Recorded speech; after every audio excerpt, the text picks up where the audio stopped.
бодлын радио телевизийн төв. Утасны дугаар 2-1-34 219 99. Why must my life be filled with sorrow? Love you more than I can say. Oh, don't you know I need you so? За телестудийн тухайд гэвэл 7 хоногт нэг 2 удаа нэвтрүүлэг явуулдаг. Тэр нэвтрүүлгээ Приставкинд монтажлаад тэгээд дээшээ баян өндөр уул руу машинаар аваачаад тавьж ингэж даваар нийтэд хүргэдэг. Тэгээд хөөхөн түрүүнд Батбаатар ярьжсэнтэй адилхан хамгийн анхны одоо тэр титр гэдэг зүйлийг л дээ бид нар гадаадын нэвтрүүлгүүд Орсын нэвтрүүлгүүд хараад ингэж хийх юмсан гэдэг. Тэгээд памаах бид нар ингээд цэцэгтэй том юм плакатн дээр цэцэг гэдэг үгийг үсгийг хаачлал Ц гэл памаах 1 2 3 за дараагийн 1 2 3 гэл ингээл ингээд 15 секундын дараа ингээл үсгээр ингээл гарч ирэл ингээд цэцэг гэдэг титр бүрддэг ч юм уу тийм ингээд их хүндрэлтэй тийм ээ. Тэгтээ ер нь бэлэн юм байснаас байхгүй байсан хүний нөгөө нэг боломжийг илүү гаргахад түлхэж зөвдөг юм байна. Яавал ингэж гоё болгож болох уу? Яавал ингэж одоо хөөрөө харуулж болох уу гэл хүний одоо сэтгэхүй хөгжүүлсэн тийм зүйл байдаг юм байна. Тэгээд тэр үед бол одоо тухайн үеийн телевизэд ажилласан хүмүүсүүд яг өөрийнхөө тийм ээ сэтгэхүйгээр те их олон янзын одоо сайхан зүйл хийж иргэдтэй хүргэж байсан.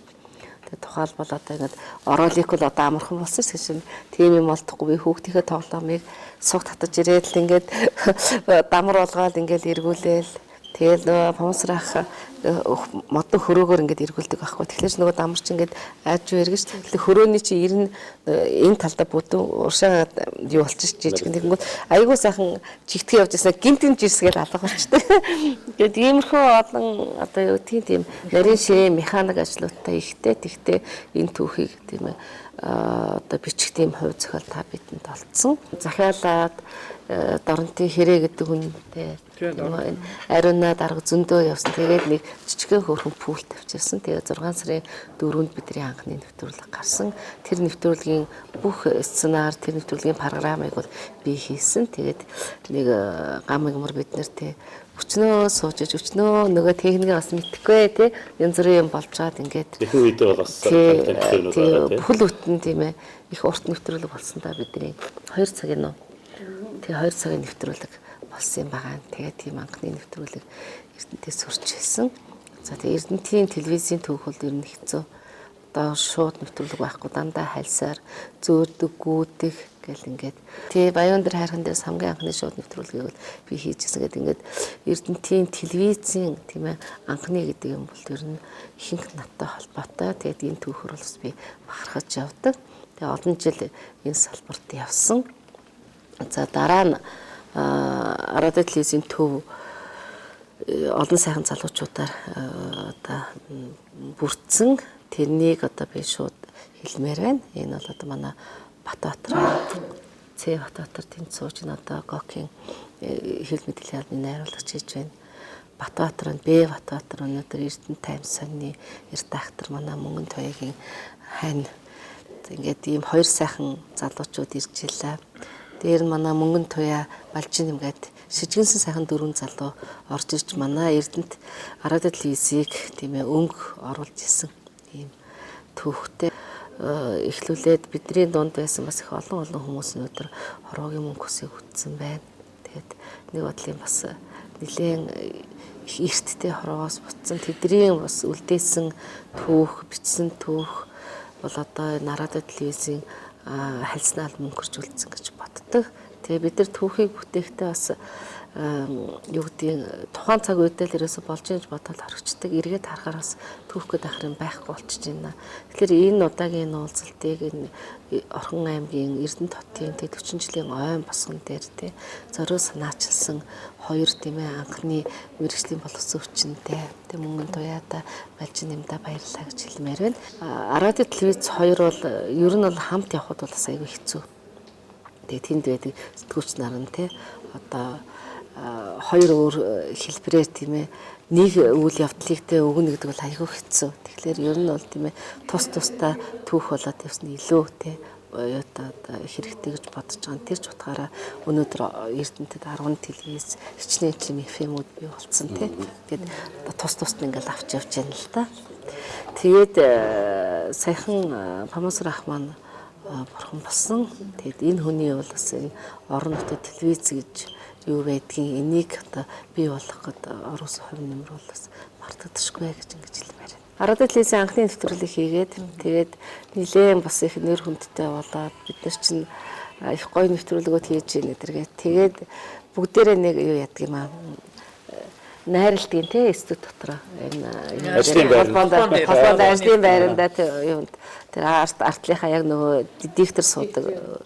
Тэгээсэн чи тэр үед одоо миний бодлоор миний санджгаар бол одоо энэ хин анхдагчдын илгээлтийн эзэдийн нөгөө ширэндэв те тэр ширэндэвээс ч нэг 8 хийгээл нэг юунд хятад нэг гоё кофт мотнууд авчихсан. Тийм бид улаан цэцэгтэй бэлэглээд тэгээ нөгөө бид нар бүгдээрээ гялгар ууттай улаан цэцэгтэй нэг цамц авчгаад студид ингээд суугаад өөс нэрэ баахан бөөн баяр бол баахан найралд юм аа. Тэгээд пиавны юунаас бид нар пиав бэлгэлсэн нөгөө тий нэг л их тийм ээ анхны одоогор бол тийм ээ нэг рекламны тийм ээ одоо юу юм аа бартсан маяг юм аа тий. Тэгээд анхны бартраа тэгж аль бид нэг өчргөө их найрлал.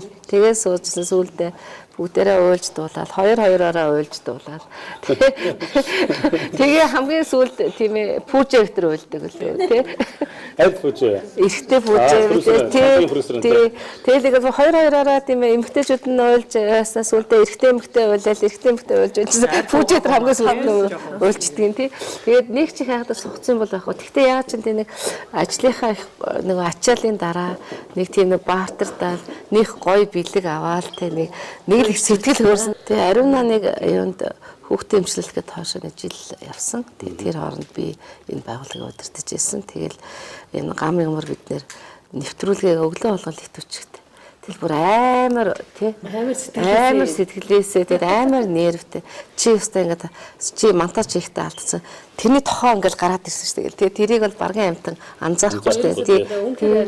Амар тэгээд байх ёстой тэр болгоныг тэрийг л яадаг. Тэгэл нөгөө нэг юу ячгаал нөгөө хин манай том өнгө чаргал уулна сайн сэтгүүлч тэгэл дандаа алга болчихно. Тий шидрээд алга болчихно. Нэг мэтгэл уугаад алга болчихно. Хүүгээд мөнгө чаргал хайж нөгөө юм нь яав. Тэгж бол нэг эфирт ороод юугаа хийдэг. Тэгээ маргааш нөгөөтгийгээ авч хэлцгээл чи дандаа бусдыгаа яалаа гэж дахиад алга болчихно. Тэгээд ирээл аяга устаа миний буруу би одоо дахиад ихгүй л гин тэгээ дахиад ууч гам юм сутагч одоо энийг соль ёстой энэ ажил явахгүй. Тэгэл сольж чадахгүй амар хөөтэй нөгөө чинь буруу аяга гоё хүлээн тий амар хөөрхөн сая хөлчний гэдэг маргааш нь арга хэмжээ авах гэсэн бас алга болчихсон.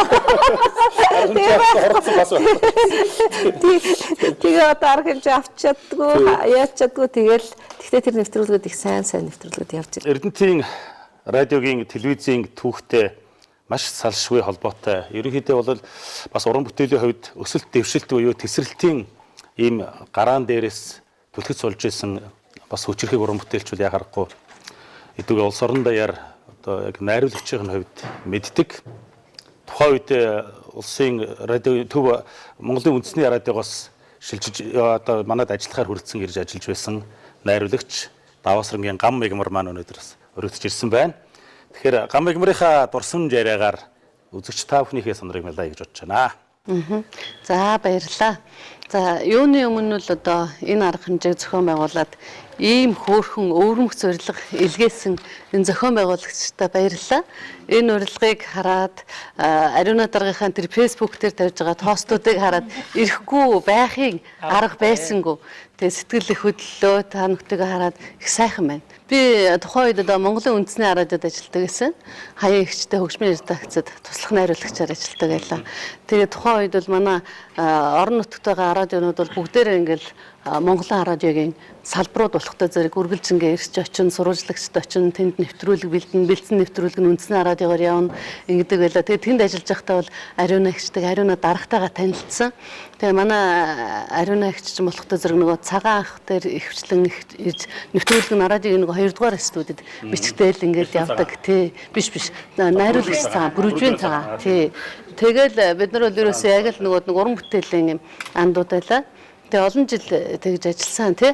Тэгээд байж атал 1994 онд одоо манай хот телевизтэй болох гэж байна. Ажиллахан хүрэхтэй байна гэд. Манай зэндээ гэж бид нар чих ойр байсан шүү дээ. Цагаан хаяа гэж бид нар их ойр тийм групп байсан байхгүй. Тэгэл ерөөсөө хэнийг авах вэ гэж тэгжсэн. Энэ гам игмрийг л явуулъя. Ганаа чи явчих гээл зэндээ гэж цагаан ах мах тэгээд би ирэх болсон.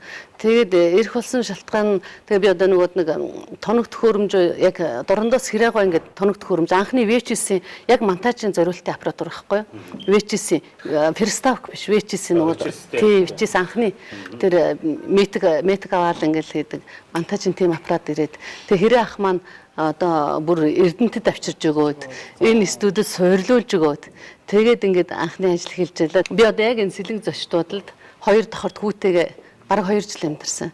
Холбоон дээр ингээ манай студи байдаг. Тэгээд энд Герман байдаг. Тэгээ өглөө гараад студи дээр ажиллаад ажиллаж байгаа шөнө орж ирэл.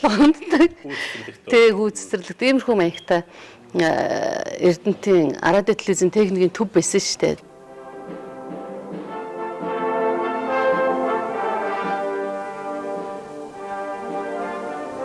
Манай нэвтрүүлэг өндөрлөж байна.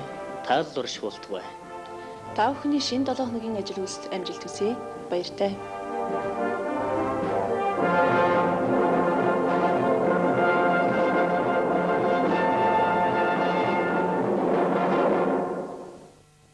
Тэгээд ийшээгээ харж суугаад радиогийн пультэн дээр радио нэвтрүүлгээ бичээд ийшээ харж суугаад телевизийнхаа монтажийг хийгээл ингэдэг байлаа. Тэгээд тухайн үед чинь бид нар бүтэн 7 хоногийн даваагаар ихтэйхаа эфир явдаг тий баян өндөр дээр очдог. Тэгээд би өөрөө тийшээ очиж нэвтрүүлгээ явуулна. Перставка хайр бариад явна. Тэгэнгүүтээ нөгөө жолоочтойгоо цагаасаа уралдаал хоцрохгүй тулд одоо тэр тухайн үед хацрах юм бол тий Тэгэл нэг өдөр болгоно шуурхай болдог болохтой зэрэг шуурхаагаас болоод мэдээ хойшилдаг. Тэгэл ерөөсө цаг нартаа уралдаал тэгж ажилтдаг байлаа. Одоо миний сая эрэхтэй нэг зураг авчирч чадсангүй альбомд их сонин хөөрхөн зургууд байдаг. Тэрний өгдөө зэрэг бана мөөж таар санаж нөө цасаа өхөн болон заяа. Нөгөөд нэг шинжил болдог. Би өглөө өгөн болоод нөгөө сахал махал зүгэл. Өглөө өгөн. Мөөж өхөн болж байгаа байхгүй юу. Тэгээд айл болгоноор нь очиж бэлгийн тараагаад ёстой нэр нэг шинжил надад байгаа. Тий би. Тэгэл зарим хүүхдүүд нь таньчихгүй гэж зарим айлууд өрдөө таниагүй тэгж явсараад тий танихгүй айгу хөөрхөн тэр дурсамжил надад их тод байдаг. Тэгээд инх тайван маань бас мундаг хөгжмийн зохиолч байлаа. Бид нар бас нэвтрүүлгийг тухайн хэмжээнд тухайн ямар л стандарт байна тэр дагуу хийхин тулд одоо манай ариун даргын ухаантай мундаг хүнэлтэд тэгээд хөгжмийн зохиолч авсан байдаг тий. Тэгээд хөгжмийн инх тайван маань болохтой зэрэг яг нэвтрүүлэг болгон зориулаад хөгжмийн чинь тэр үл ерөөсөө байх ёстой. Одоо ч зарим телевиз одоо бараг ганц хоёр телевиз л тийм хөгжим зохиолчтой байдаг. Тэр үл ерөөсөө телевизийн стандарттай байх ёстой. Тэгээд тийм сайхан залуутай ажиллаж байлаа. Тэгээд би тэд нөгөө драмын театрын Баяр Магна гэдэг найруулагч байдаг шүү дээ. Драмын театрынхантай хамтарч ажилладаг байсан шүү дээ. Зохиомж хийдэг. Тий. Тэгээд тэд нар одоо драмын театрынхантай хамтарч ажиллаад бид нар чинь зохиомж нэлээд хийх гэж үздэг байлаа. 100 би бас одоо нэг санаж байна. Манай Наранбат ажилладаг гэсэн тий. Наранбат бид нар чинь ер нь дандаа шинэлэг шуурх юмнуудыг хийх гэл ингэж ажилладаг гэсэн. 100-ны нөгөөд нэг наадмын нэвтрүүлгээр энэ юунд юу л энэ чинь нөгөө бүрэн бүст дараа нөгөө Оросын булаг энэ төр тий. Ийшээ яваад телевизийн нэвтрүүлэг хичээл ариун дарга сурвалжлага хийгээл нөгөө шуумар чимэглэнэ гэл гол дээр очиод хоржигнооны бичээ. Ерөөсө дандаа тэр нөгөө амьд жинхэнэ амьдаар нь бодитоор шуумыгч гэсэн тэгж цуглуулж авдаг байлаа. Тэгээ бид нар нөгөөд нэг бас телевизийн анхны бас л ерөнхийдөө шоу хийжсэндээ суудаг ч тий. Хин сайн дуулах вэ гэж уралдаан хийгээл энэ бичээл. Тэгээ тэр инх тайван бид гурав чинь шүүгч болоод суудсан тий. Тэгэл их олон хүмүүсийг ингээд татаж оролцуулдаг. Эрдэнэт хотын нөгөө байгууллагууд их ордог. Тэгээ тэр нэвтрүүлэг маань бас гайгүй сайхан нэвтрүүлэг байсан.